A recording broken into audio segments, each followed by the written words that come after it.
My dear sisters and brothers, let us trust the Lord fully. If you look at our own lives, the Lord is providing everything for us. Look at what the parents are doing. They are seeing to it that the children get the best. Who is doing this? God through the parents. And afterwards, you have to start doing the same for you. Prepare yourself to do it for your children. And that's how you take care of the other. But it is God who is doing it. Look at what we see in the first reading.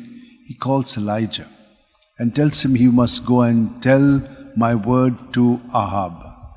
And there will be no rain, no dew for 3 years. It's going to cost everyone. So God tells him, go to the east of the Jordan to the river Cherith and be there. In that place, the ravens will come and feed you morning and night, and you will drink water from there. That's what happens. God takes care of everyone. There's not a single person who He does not care for. Now we see in the second reading that if we truly, all of us baptized in Jesus, live in Him, we need nothing to be happy because we have God. And in God we have everything. He provides us with everything. But what is the thing is, we must not be attached to anything, but attached only to the Lord.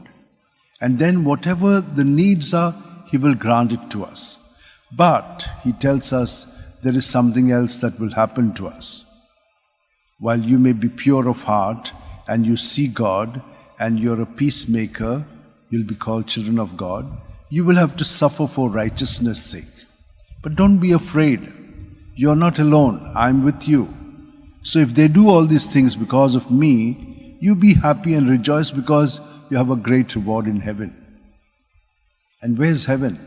Not just there, even here, while people may be doing that to you, if you're in the Lord and you keep everything in the Lord, you will be happy in the midst of it all because these experiences will mature you to understand what is happening in life.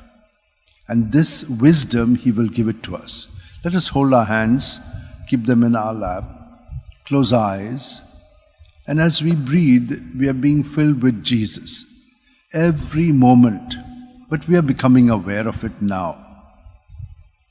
If we remain with this awareness that He is with us at every breath, we have an opportunity to surrender ourselves to Him when we breathe out.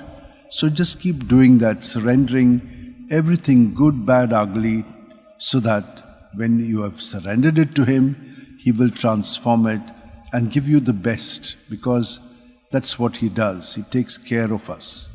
Thank you, Lord, for all the blessings. May our trust in You so increase that we are always living happy and peaceful amidst everything. Amen.